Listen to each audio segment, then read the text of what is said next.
श्रोते हो नमस्कार. फ्योडोर दोस्तोयेव्स्की यांच्या द ब्रदर्स करामाझोव या विश्वविख्यात कादंबरीच्या मराठी अनुवादातील ग्रँड इन्क्विझिटर एक महान धर्माधिकारी या प्रकरणाचे अभिवाचन सादर करीत आहोत. अनुवादिका आहेत गायत्री साळवणकर.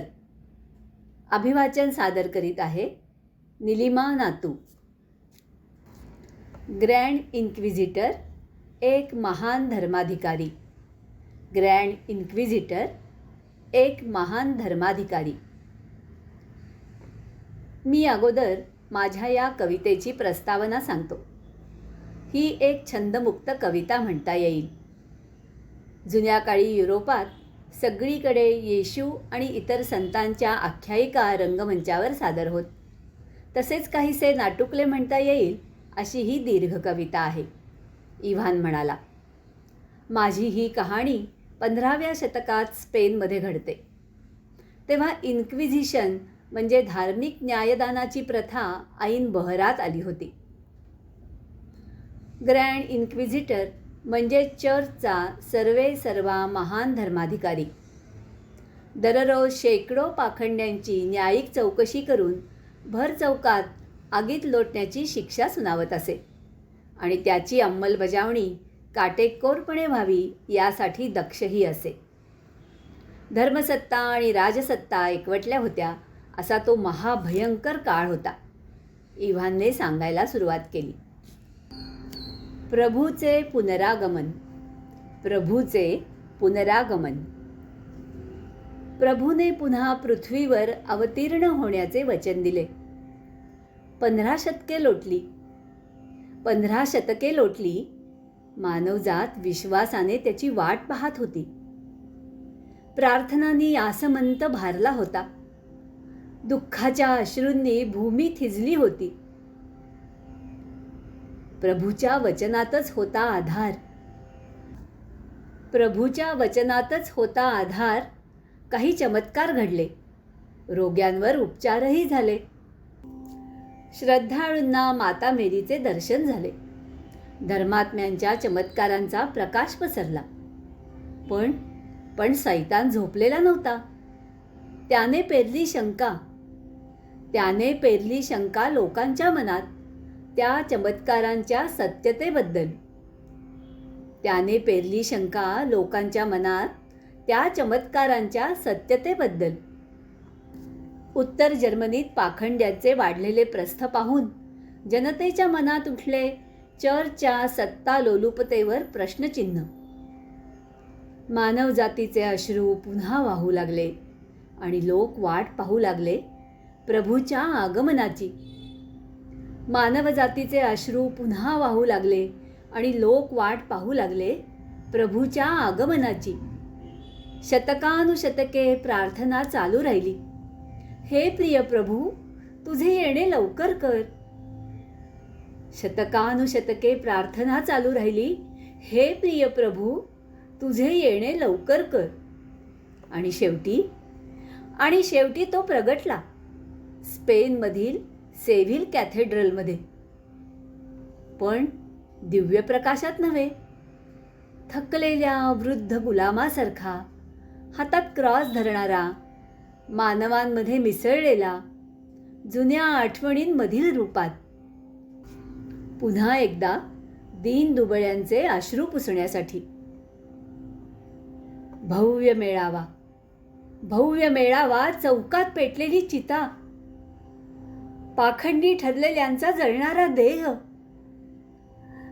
ग्रँड इन्क्विझिटरचा आदेश.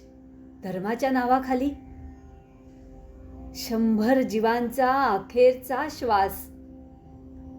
राजे, सरदार, कार्डिनल्स, धर्माच्या विजयानं भारलेले चेहरे आणि त्याच वेळी प्रभूचे प्रगट होणे. दुसऱ्या दिवशी त्याच चौकात अचानक तो प्रगटला. कोणालाही कळले नाही कसा, पण प्रत्येकाने त्याला ओळखले. गर्दीतून तो पुढे आला. शांत चेहरा आणि करुणेचे स्मित. शांत चेहरा आणि करुणेचे स्मित. लोक खेचले गेले त्याच्याकडे. लोक खेचले गेले त्याच्याकडे एक अनामिक आकर्षण. त्याच्या पायावर लोकांनी माथा टेकला. आनंदाश्रूंनी डोळे भरून आले. प्रभू, मला बरे करा, एक अंध माणूस ओरडला. आणि त्या क्षणी त्याला दृष्टी मिळाली. प्रभूचे दर्शन घेऊन तो स्तब्ध उभा राहिला.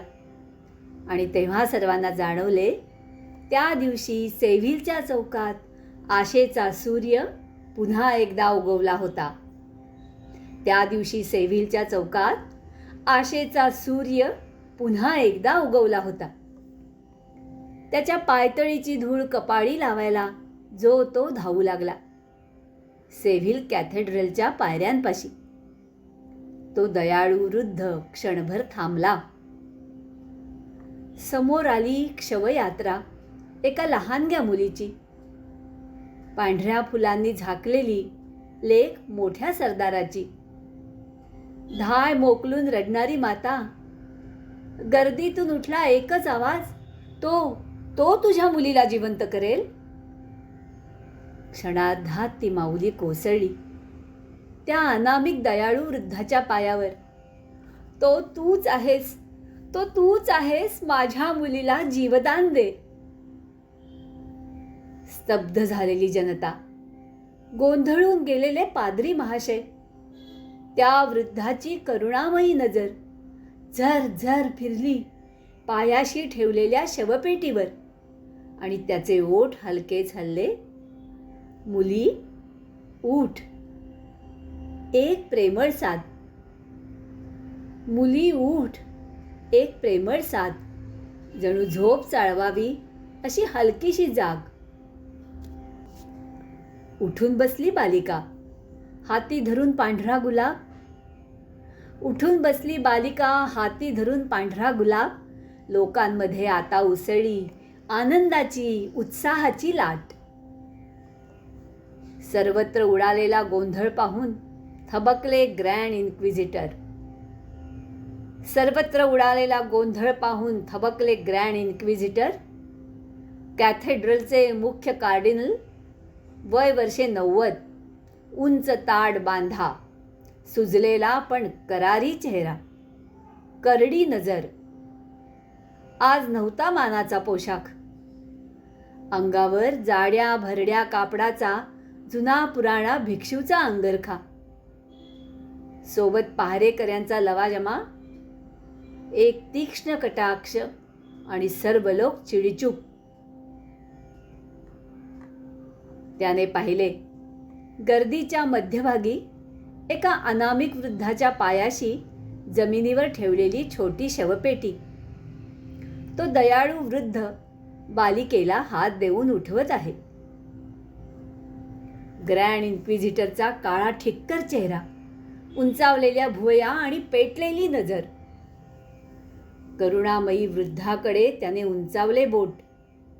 सर्वत्र भयान शांतता. हतबल लोक मान लववून आदर दाखवत निस्तब्ध उभे. हात उंचावत त्याने सर्वांना आश्वस्त केले. नंतर त्याच्याच एका इशाऱ्यासारशी त्या दयाळू वृद्धाला पहारेकऱ्यांनी खेचले आणि सेव्हिल कॅथेड्रलच्या तळघरातील काळ कोठडीत डांबले. रात्रीच्या गडद अंधारात अचानक उघडला तुरुंगाचा लोखंडी दरवाजा. ग्रँड इन्क्विजिटर हातात दिवा घेऊन उभा होता धर्माचा न्याय करायला. त्या करुणामयी वृद्धाकडे तीव्रपणे पाहत तो म्हणाला, तो तूच आहेस का? एकच प्रश्न, पण उत्तर नाही. फक्त शांत करुणामय नजर, मायेने ओथंबलेली प्रगाढ शांतता आणि ओठांवर मंद स्मित. उत्तर देऊ नकोस, गप्प रहा. तू काय म्हणू शकतोस खरंच? काय म्हणशील ते मला चांगले माहिती आहे, पण तरीही एक सांगतो ते ऐक. तू पूर्वी जे बोललास त्यात काहीही भर घालण्याचा तुला अधिकार नाही. मग तू आमच्या वाटेत आडवा का आला आहेस? पण उद्या काय होईल हे तुला माहिती आहे का? तू खरा आहेस की तोतया हे कुणालाच माहीत नाही. पण उद्या मी तुला दोषी ठरवेन, एक धर्मांध म्हणून खांबावर जाळून टाकीन.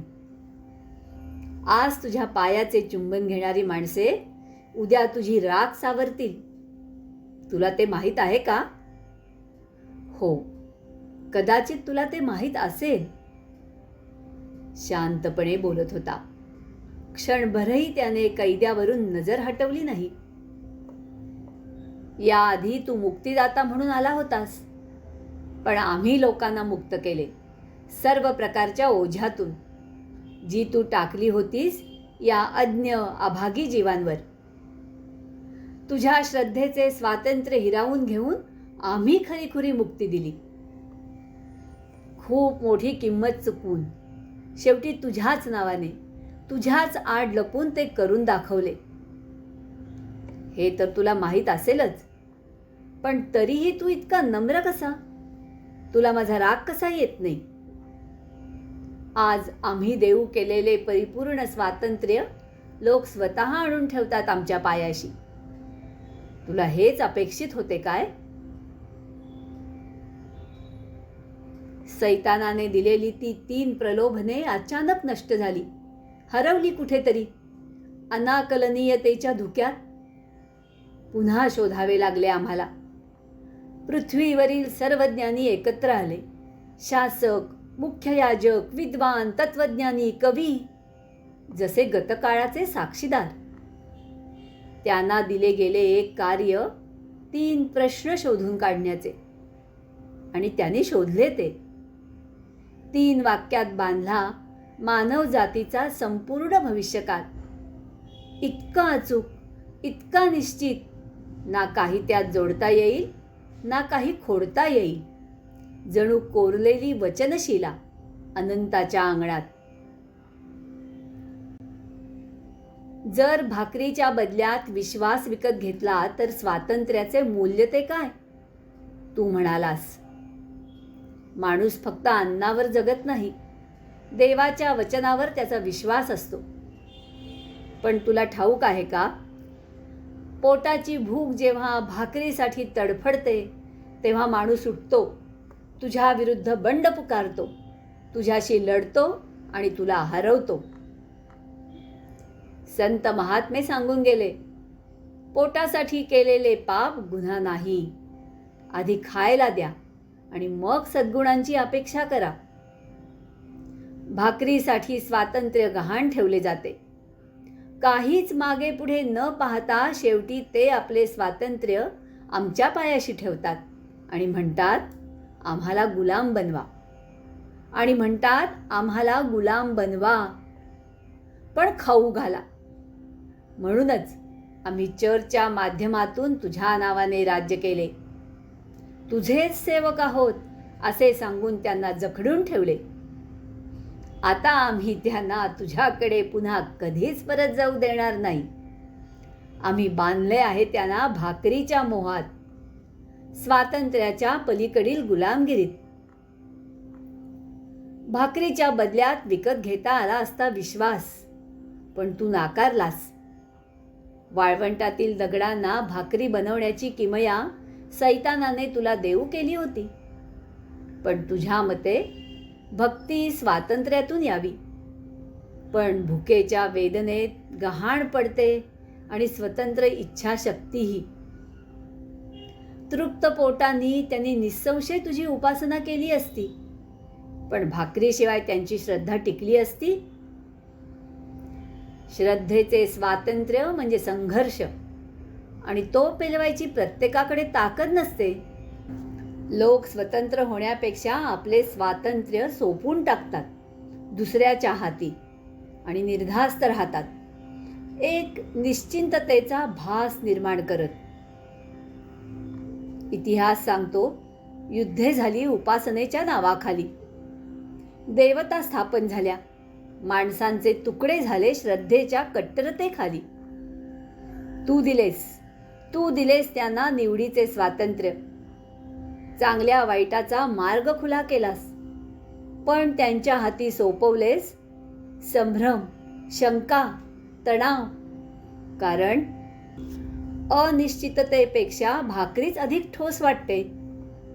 पण मग जर घेतला कोणीतरी ताबा त्यांच्या विवेकाचा, तर तू दिलेल्या स्वातंत्र्याचे त्याला ओझेच होईल आणि मग तो तुझ्या स्वर्गातील भाकरी खुशाल नाकारेल आणि जाईल त्याच दिशेने जिथे त्याच्या विवेकाला फसवले गेले आहे.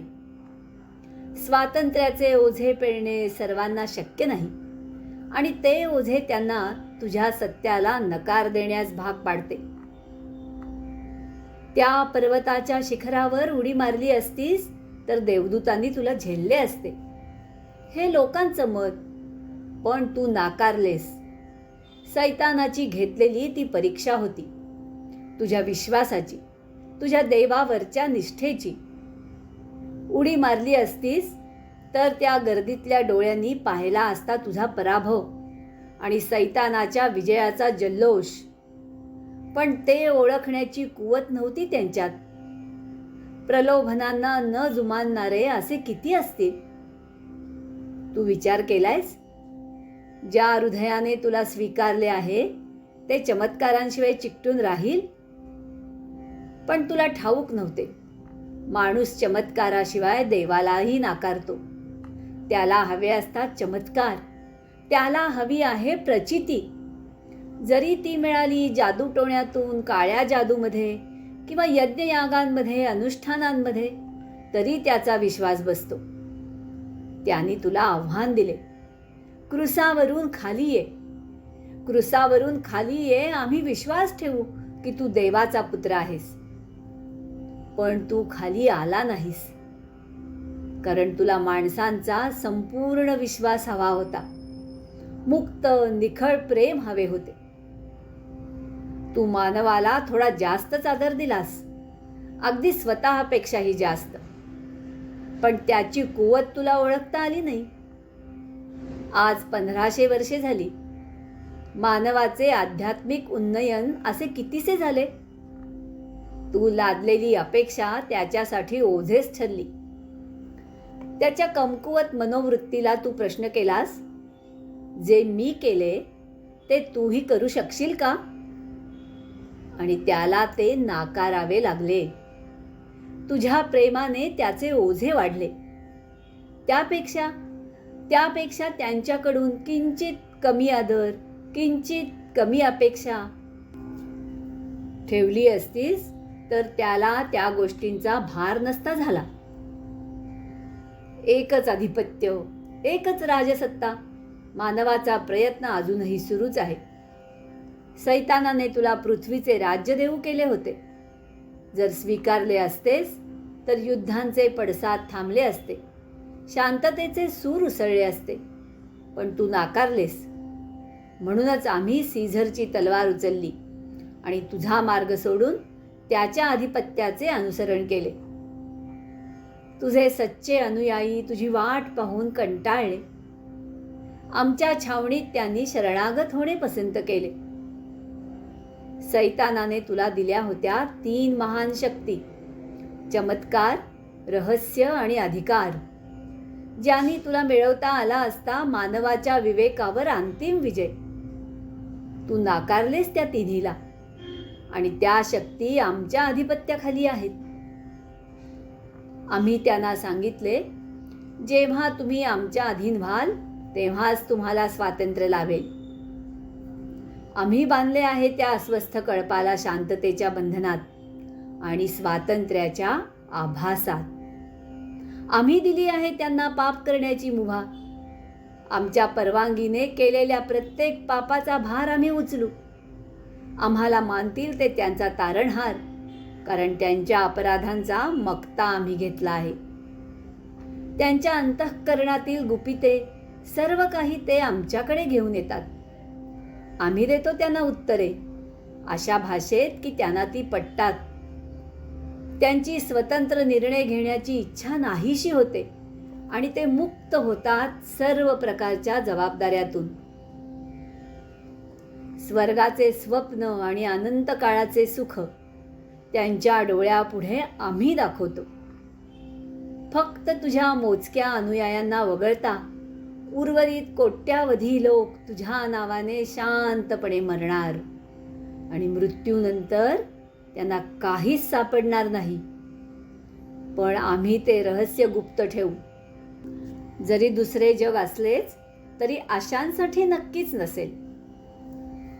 भविष्यवाणी सांगते, तू परत येशील विजयासह, तुझ्या निवडक, अभिमानी आणि शक्तिशाली लोकांसह.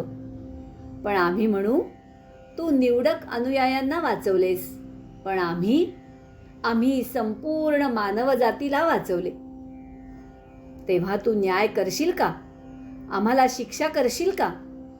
तुझ्या पुढे उभे राहू आम्ही आणि म्हणू, जर तुझ्यात धाडस असेल तर आमचा न्याय कर, आम्हाला तुझी भीती नाही. मीही होतो तुझा सच्चा अनुयायी.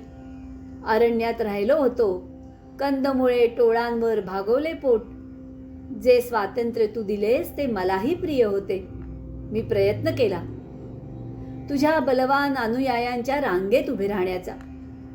पण जागा झालो आणि ठरवले, हा वेडेपणा मी करणार नाही. अभिमानी अनुयायांचा मार्ग सोडून परत आलो सर्वसामान्यांकडे. उद्या तू पाहशील, माझ्या एका इशाऱ्यावर तो आज्ञाधारक कळप धावून येईल आणि उद्या तुला जाळणाऱ्या चितेवरची राख तोच गोळा करेल भक्तिभावाने. कारण तू परत आला आहेस आम्हाला अडथळा निर्माण करायला. जर कुणी पात्र असेल या अग्निकुंडासाठी तर तो तूच आहेस. उद्या मी तुला जाळणार आहे. माझे बोलून झाले. जेव्हा चौकशीकर्त्याने बोलणे थांबवले तेव्हा तो त्याच्या कैद्याकडून उत्तर मिळेपर्यंत काही वेळ वाट पाहत राहिला. त्याच्या शांततेचा त्याला भार पडला होता. त्यानं पाहिलं की कैदी नेहमी लक्षपूर्वक ऐकत होता. त्याच्या चेहऱ्याकडे हळूवार पाहत होता आणि स्पष्टपणे उत्तर देऊ इच्छित नव्हता. म्हातारा माणूस त्याला काहीतरी बोलावे अशी आस धरून होता, कितीही कटू आणि भयानक का असेना. पण तो अचानक शांतपणे म्हाताऱ्याजवळ आला आणि त्याच्या रक्तहीन वृद्ध ओठांवर त्याचे चुंबन घेतले. एवढेच त्याचे उत्तर होते. म्हातारा थरथरला. त्याचे ओठ हलले. तो दाराकडे गेला. ते उघडले आणि म्हणाला, जा आणि पुन्हा येऊ नको, कधीही नाही. आणि त्याने त्याला शहराच्या अंधाऱ्या गल्लींमध्ये सोडले. कैदी निघून गेला आणि तो म्हातारा इन्क्विजिटर, त्या चुंबनाने त्याच्या हृदयात काहीतरी चमकले, पण तो त्याच्या कल्पनेला चिकटूनच राहिला. इथं हे प्रकरण समाप्त होतंय. अनुवादिका गायत्री साळवणकर, अभिवाचन निलिमा नातू. धन्यवाद.